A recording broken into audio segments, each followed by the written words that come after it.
This is She Creates Business, a podcast for wedding pros. Your host, Kinsey Roberts, interviews incredible women in the wedding industry who are making their mark and creating success on their terms. Join the conversation.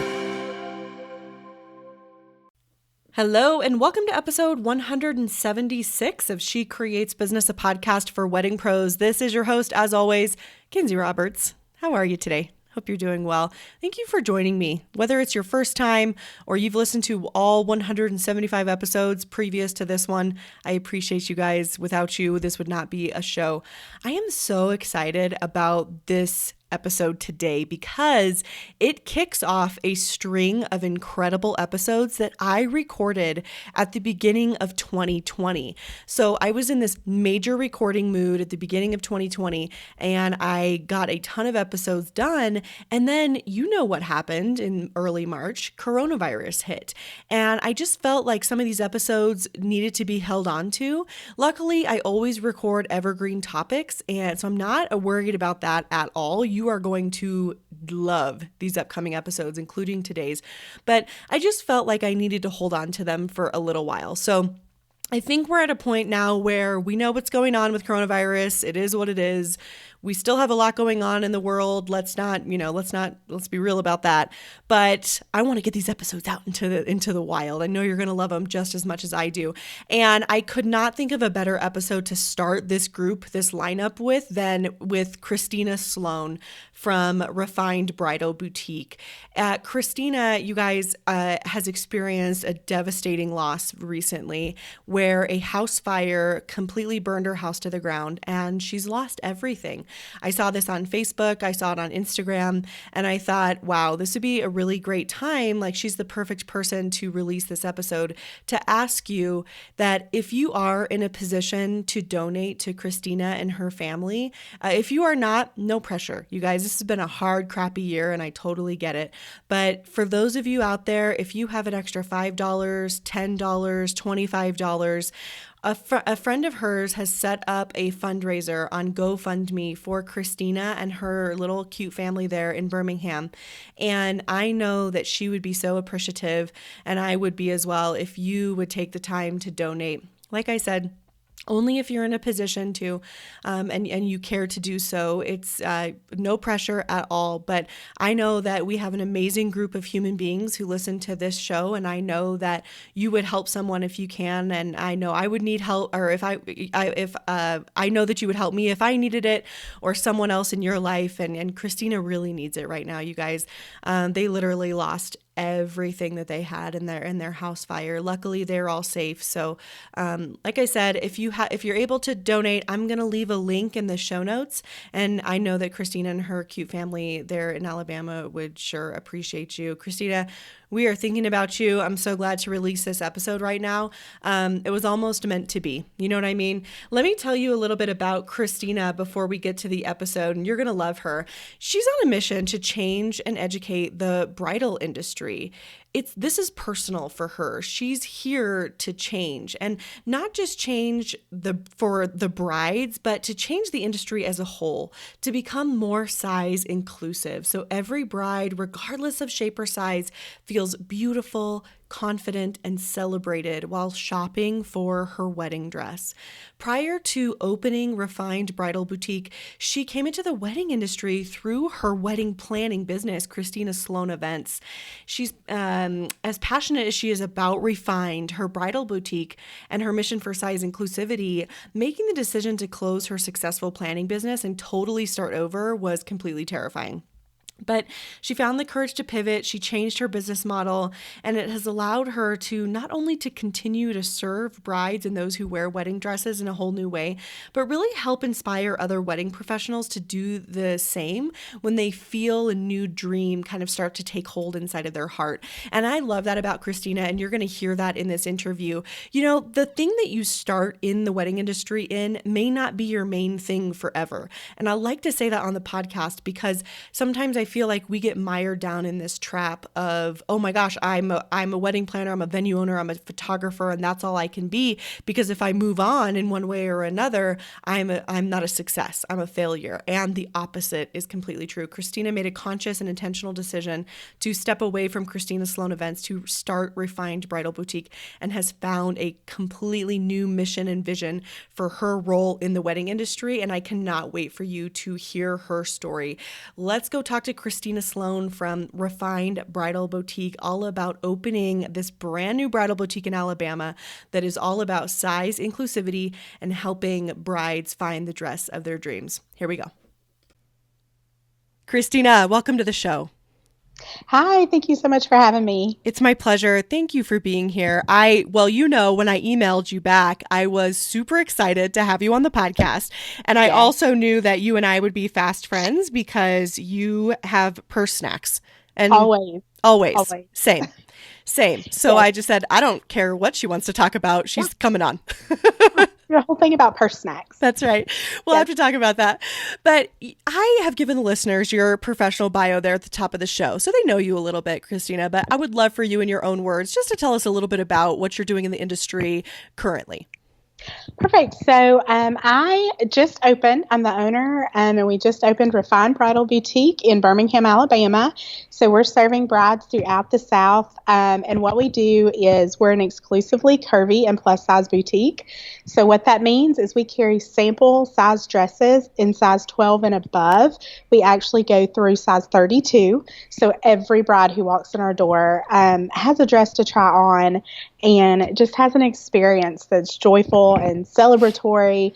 There was definitely a space lacking in this capacity in the area. So we're excited to be able to bring this to our brides in Alabama and throughout the South. So there's just no more compromising when it comes to them buying their wedding dresses. Yeah. And so for those who might not be familiar or super familiar with kind of the bridal boutique industry, could you just kind of tell us what a wedding dress experience would be like for a curvy or plus size bride or person who would want to wear a dress to their wedding prior to your store opening? Yes. So most dresses are sampled. And what that means is it's the dress that's actually in the store that you try on before you order your dress. Most bridal boutique dresses are sampled in size 10 or 12. And bridal sizing, it goes way back to an old European standard. So wedding dresses typically run 2 to 4 sizes smaller than what you wear in street clothes, like jeans and dresses. So if it's sampled in a size 10 or 12, that means it's for people who are a size 6 or 8 wearing jeans and street clothes. So that's a very small window of people in the United States, especially. The average, it's 67% of women are size 14 or above in our country. So very few are actually able to get in those sample size dresses. So for a curvy or a plus size girl going into these stores, there's a lot of anxiety, a lot of questions. Do they have a dress that'll fit me?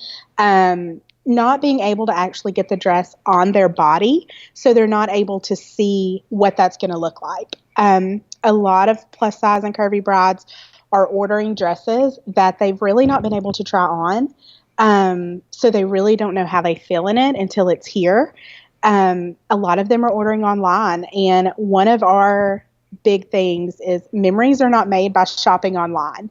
And I love a good online shopping spree, but your wedding dress is not the product you want to be buying online. So it's a very intimidating experience for most curvy brides, and we're looking to change that. Yeah, absolutely. Now, tell us a little bit more about what you were doing in the industry prior to opening Refined. Okay. So I've been in the wedding industry for almost 8 years now. I had a wedding planning business, Christina Sloan Events, where we planned weddings here in Alabama. So I'm very familiar with the industry. I was planning nonprofit events before that. So it was a natural transition into wedding planning. Yeah. I did that for years. I love planning. But seasons in life change. And then season changed for me when we had our daughter, and then there really was just a need in my heart. I just became passionate about the bridal fashion industry and size inclusivity. So it was a really natural transition from planning into this. So did you it feels, I love when women in the industry just naturally transition to the next step of their career. Something I've said on the podcast before is that many times, and when I'm having conversations with women face to face or in person, at conferences, wherever, it sometimes feels like we are all so tied to the current structure or the current business that we are in, that it's like, this is the thing that has to work forever, or I'm the worst, or I'm not successful, or what have you. And we don't leave enough room for flexibility and for moving on. Just the other day, I got an email from somebody I've been following online for a long time who was a graphic designer, not in the wedding industry, but she closed her business after 8 years. She decided to focus more on assisting local businesses and assisting her husband in ministry. And after 8 years, she was like, bye-bye, this is the last email you'll receive from me. And I just loved it so much. And so I love how you had this new passion and a new desire for a kind of a second career in the same industry, and you took your chance and you took your opportunity. So tell me about that from the true logistic side of things, like transferring from Christina Sloan Events to opening a bridal boutique. What did that look like? Well, it wasn't easy. Making the decision definitely was not easy. That came with its own. It was about a year process to actually start thinking about it, to getting to the point of I'm going to do this, and then figuring out the logistics and how I was going to make that work. So first and foremost, I wanted to make sure that my current brides were aware of what I was going to do before I put it out into the world. Your current planning couples, like your planning brides. Right. Okay. Couple. Yes. So I was still planning. We actually stopped taking brides at the beginning of this year, 2019. Stopped taking on new brides, but I did have couples and weddings that we were working with and planning. So it was very important to me that they knew what we were doing, that they felt like they, weren't just in the dark when it was announced out into the world. So the first thing I did was contact all of those couples, and I let them know what our plans were. I let them know that this was the transition I was making, but reassured them that they were still a priority, that this simply meant I was not taking on any new couples in a planning capacity, but that I was definitely there, still their advocate, still planning with them, and still as much involved in their wedding day as always. All of my couples were incredibly supportive. It blew me away how supportive they were. I think that was my biggest fear, was how they were going to take that. And they were great. So I started with that. And then I went on to tell a couple of vendor wedding pros in the industry that I was working with what the plans were. So it was kind of a slow trickle for a couple of months. And then I just took a deep breath and put it out into the world. So I kind of announced it on my Christina Sloan Events social media channels. At the same time, on our website, we took down our Christina Sloan Events website and put up just a page with a statement on there of, here's how we reached this decision. Here's what we're doing next. We're no longer taking any new couples for planning. So we just put it out there, and we went full steam ahead with Refined, and we continued to serve those couples in their wedding planning journey. We just wrapped all of that up a couple of months ago, actually, in the fall. So we just put it out there. First and foremost, I wanted to make sure anyone who we were working with knew. But it was just kind of taking a deep breath and jumping. And kind of speaking to what you had said, we're, I think, so often told in this industry, stay in your lane. Yeah. So it's a very, very scary thing when you decide you need to get out of your lane. Yeah. I just kind of took a deep breath and went for it. You're like, I'm going to do this. Yeah. Did you already have sorry, this might be a dumb question, but before you announced this, did you already have the brick and mortar space, how you were going to order dresses, the whole business plan settled before you announced? Or were you like, I'm going to announce and then I'm going to go for it? So a little of both. Okay. A little of both. So I had the business plan in place. I had actually already been in discussion with designers to start bringing them into the store. I started working with a bridal consulting company out of Lexington, Kentucky. They own a bridal store and they have a consulting business. So I kind of was getting all of my ducks in a row. I had found a space, but we hadn't signed a lease on it yet. So I knew that this was the trajectory. I knew this is where I was going, but we didn't have plans solidified. But once I put it out there, it was kind of like, okay, now we need to make this happen. Oh, okay. I love how this was a hybrid. So you knew the direction, you started talking to designers, but you didn't wait for, quote, all of your proverbial ducks to be in a row to make the leap. Now, some people might be hyperventilating at that, but my heart is exploding because I love that so much. Now, before you announced at the beginning of 2019, you were kind of quasi 30 to 50% there. And then what steps did you take throughout this year to get Refined opened? So we went ahead and we confirmed our space, our brick and mortar location. It's actually, this is a whole other story, but it is still under construction. We were supposed to be in 3 months ago, but we're in a temporary location right now doing kind of a showcase until we're in our permanent location. Cool. But we went ahead and confirmed our brick and mortar location, and I went ahead and confirmed with designers and started purchasing our sample dresses. So they were coming in and they were living in my dining room and in my home office for a little while. Nice. Just making it work. We were just making it work. That's right. Yes. And we is me and my husband, he's been incredibly supportive through the whole thing. What's your husband's name? Cliff. Cliff, shout out. Yeah. Oh, Shout out, Cliff. He's been amazing. He's been the best. But really, I just started, signing these contracts for our brick and mortar with our designers. I started purchasing furniture for the store. I had my vision of what it was going to look like. And we just started moving just full steam ahead. I didn't let the fact that we weren't in an actual space yet because it's under construction stop me. Come on. Yes. And I will say, as an Enneagram 1, that kind of stressed me out a little bit because I do like things planned perfectly. Oh, I was going to say, did you feel stressed? See, I'm an 8, so I just feel like, oh, this is totally normal. Why wouldn't we do this? Yeah.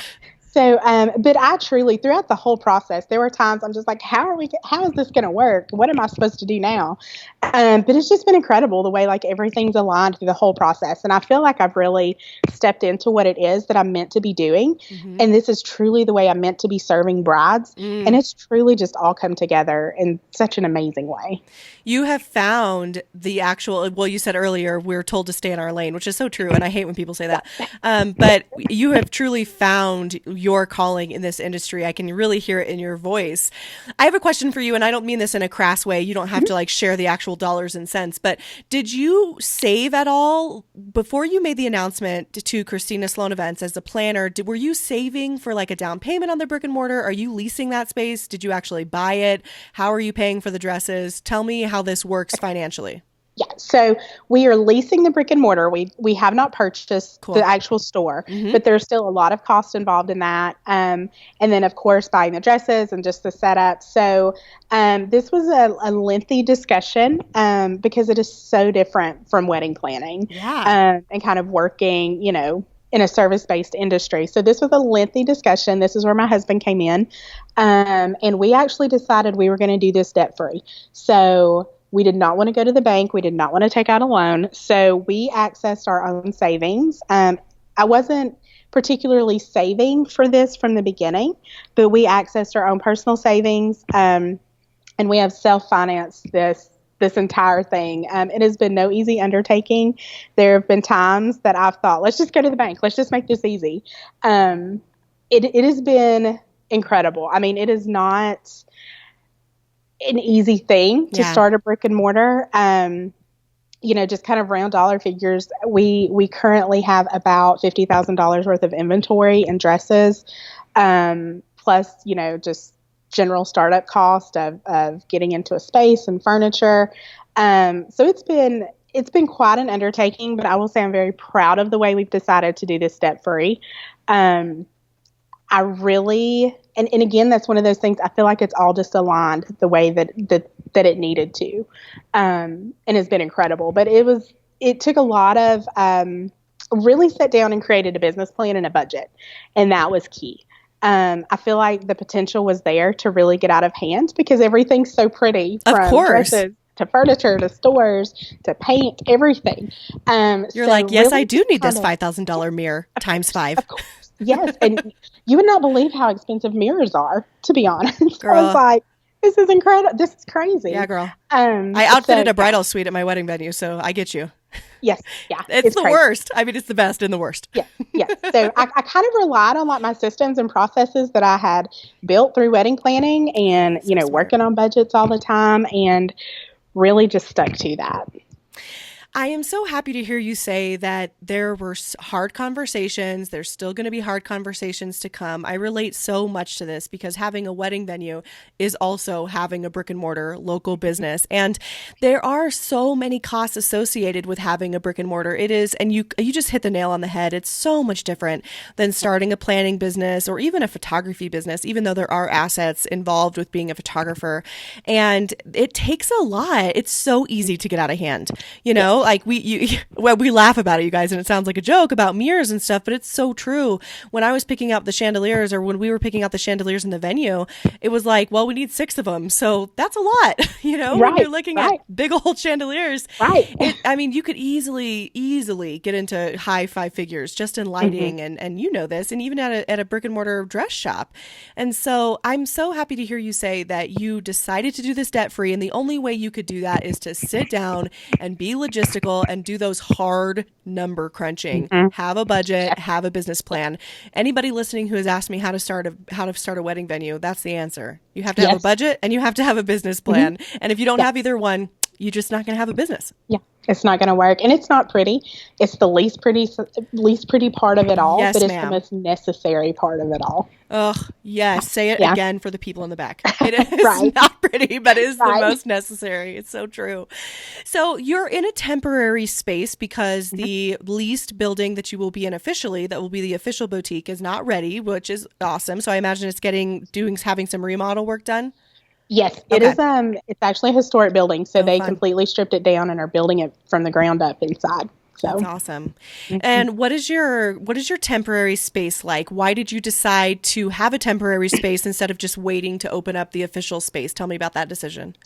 So really, it had been so long. Like the wheels of this started back in March, and part of it was I was just antsy. I'm like, okay, we have it. Let's get it out into the world. Let's do this. The other side of me, the business side, we're coming up on where we're in engagement season right now.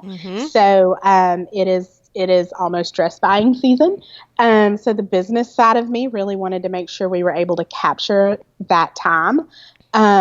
And really get what we have out into the world. I think it's so important what we have to offer and what we're doing for these brides that I didn't want them to go through the process without having it. So we've opened in what I'm calling a PopUp Showcase. So we're actually just across the road from where our permanent lease location will be. And we're in an incredible building on a corner with all kinds of windows and lighting. And it's just been an incredible experience just opening up for this. But really, I just wanted to make sure that we were able to give these brides, when they start shopping in January and February, give them the experience. I didn't want to have to wait another several months. I didn't want brides to feel like they had nowhere else to go or feel like they had to purchase online. Absolutely. So, and this is a really pragmatic decision because you knew from being a planner for almost 10 years that this is engagement season, followed very shortly by dress buying season, and you didn't want to miss out on that revenue opportunity in the first. Otherwise, you'd be waiting until 2021. Right. Interesting. That's correct. Yeah. So, the business side of things was very instrumental in us doing this pop-up showcase. That's so smart. And what is the physicality of your pop-up space? Were you able to kind of dress it up the way you wanted it to? See what I did there? Dress it up, decorate it. Were you able to kind of decorate it the way you wanted it to, just to give them that experience? How did that work? Did you have to buy stuff to decorate it a little bit, or what does that look like? Yeah, so it was a little of both. Okay. I brought in furniture that I had already purchased for what is going to be our permanent location. Our reception desk, our furniture, mirrors, all of that are things that we had already purchased. So our aesthetic is very similar to what it will be.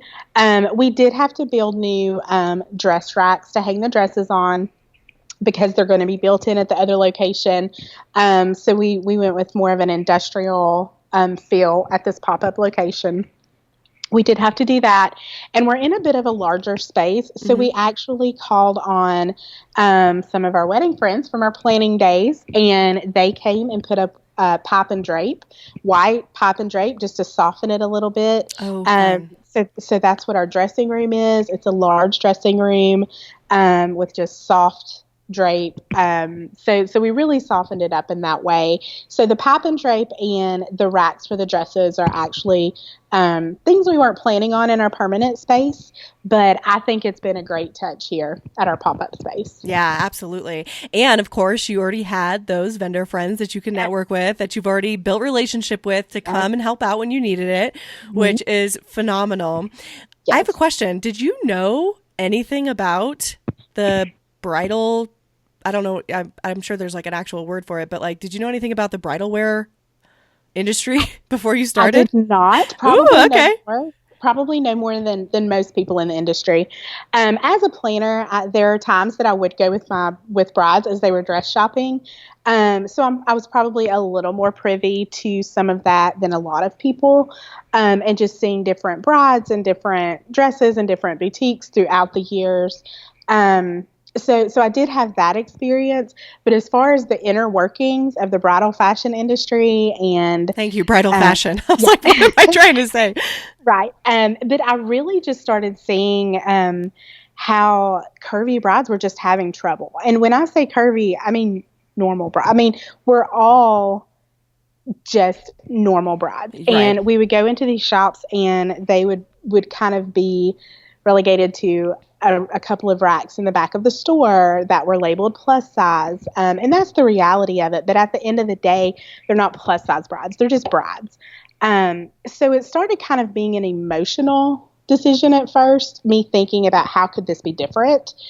And then I really started getting into the bridal fashion world and seeing how sizing worked and the construction of these dresses and that sort of thing. And I realized like there could be a lot of change here. And I just kept feeling like I needed to do something about it. So I didn't really have any sort of inclination of what this entailed. I just felt like it's something I needed to do. So you've been learning on the job. Yes, absolutely. I like that a lot. Do you, how did you find, I always have the biggest question about wholesaling and all of this, or how did you find the designers? Like, did you just start Googling? Where did you even know to look to find designers for curvy dresses to stock your store? So I'm a big advocate of education in our industry. Yes. And so I reached out to the Bridal Consulting. They're actually called Refined Bridal Consulting. I reached out to them just for some feedback, just kind of where do I begin? What do I do? And so they were really great. They really believed in the mission that and what I'm doing. And so they kind of helped direct me in the way that I needed to go. So they were very instrumental in saying, these designers are really great with curvy and plus size dresses. This designer has a great line, and really kind of providing me with information, arming me with that information to be able to reach out to these designers and get that process going. It was really just reaching out and saying, hey, I'm Christina. Here's what I'm doing. I think your dresses might be a good fit. Can we chat? And then starting to chat with those designers. So investing in that retail consulting was great in learning how I needed to approach it. And beyond that, it was really just putting myself out there and saying, this is what we're doing, and I would, love to partner with you. And honestly, some designers, after chatting with them, I didn't feel like they really had what we were looking for, or they didn't feel as passionate about what we were doing. So we opted not to go with some of those. And so it's a very curated collection that we have that truly serves our curvy and plus size brides. So tell me a little bit more about Refined Bridal Consulting. I think that's what you said. What is that? So it's two girls, Liz Cox and Ty McBrayer. They own a bridal store in Lexington, Kentucky. Okay. And they've had that store. Ty's had that store for 10 years, and so I knew her as a bridal owner. And so I had reached out to her, and they were actually just in the process of forming this consulting business. And I had just reached out to her. That's probably the first thing I did outside of, not probably, it is. Before I reached out to any designers, I reached out to her, and I was just kind of like, here's what I'm thinking about doing. Here's why I'm passionate about it. Do you think this is feasible? Do you think being so specific in a niche like this is doable? And she responded back and was like, yes, I think it's great. And told me that they had started this consulting business that helps with like the operational side of things, because the wedding boutique industry is completely different than any other retail industry. I have come to find that out. So really it was just kind of, again, she's the first person I put that out into the world with, and kind of told what I was thinking. And they've been a really great source of just guidance and help and education in like how to do this the right way. I think too, that's been instrumental in being able to do this successfully, is investing in consulting or education or something that gives you the foundation to build on. Yes. Shorten the learning curve. Yes. It cuts it in half, I think. Yes. You still have to go through all of the trials and tribulations and, of course, sitting down to do your own budget and your own business plan. But my goodness, just knowing those first 10 designers to call, having the contacts, having a person who's been doing it for a decade to tell you all of the ins and outs. My goodness, it shortens the learning curve and you just get there so much faster. Yes, I don't even want to think about all of the mistakes and like the financial mistakes I would have made. Yes. Because again, everything's so pretty. I just want to buy it all. Like how much different things would be if I hadn't have done that on the front end. Yes. So talk to me about how you are getting the word out about Refined. How are you doing that? Tell me all about that. First question I have is, I know you said you put up a splash page for Christina Sloan Events that said, we're not taking clients. Here's where you can find us next, basically. Did you just transition your Instagram and all your marketing handles from Christina Sloan Events to Refined, or did you completely start from scratch? Talk to me about your marketing strategy here. So I completely started from scratch. I left my Instagram and all of that kind of with that message of we're transitioning out of planning. Here's what we're doing. So that is like the last post that was made on any of the Christina Sloan Events social media. And then I started from scratch. My reasoning behind that is, I wasn't replacing one thing with another. I was truly transitioning out of one thing into another. It was really I don't want to say a difficult decision. It was a decision that took a lot of consideration. And I felt like I wasn't just closing a chapter with my events company. I was ending the book. I was closing the book on that.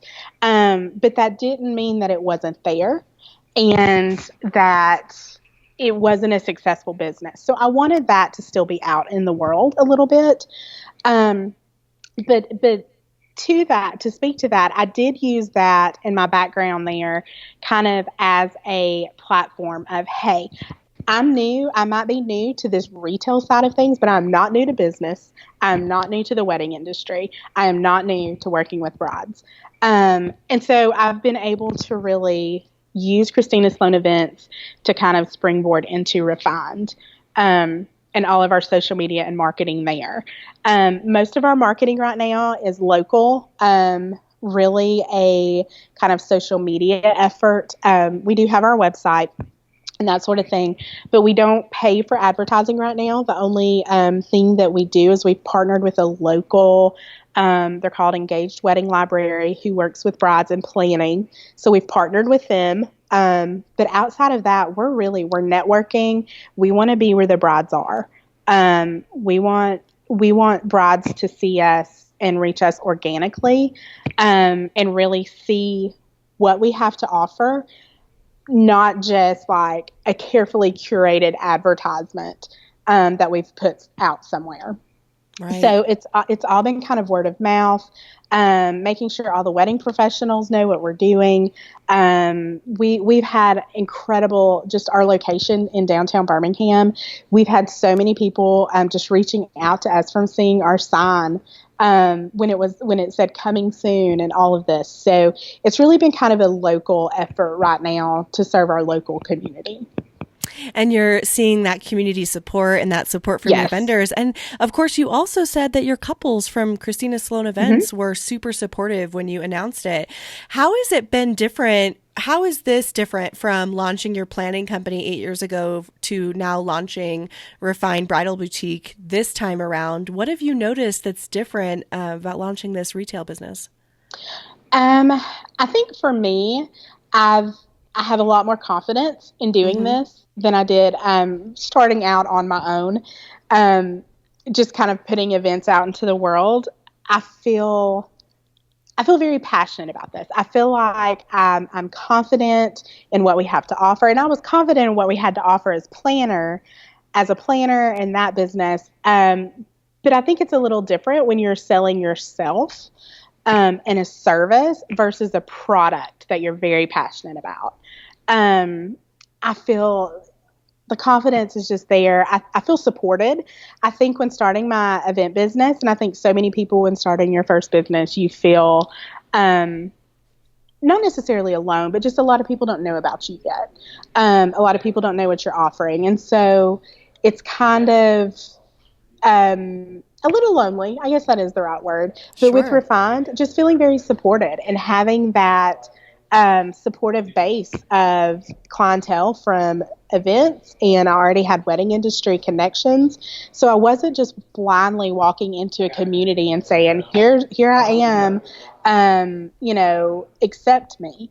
I kind of came with a background, a proven successful background, and I felt like I was taken a little more seriously.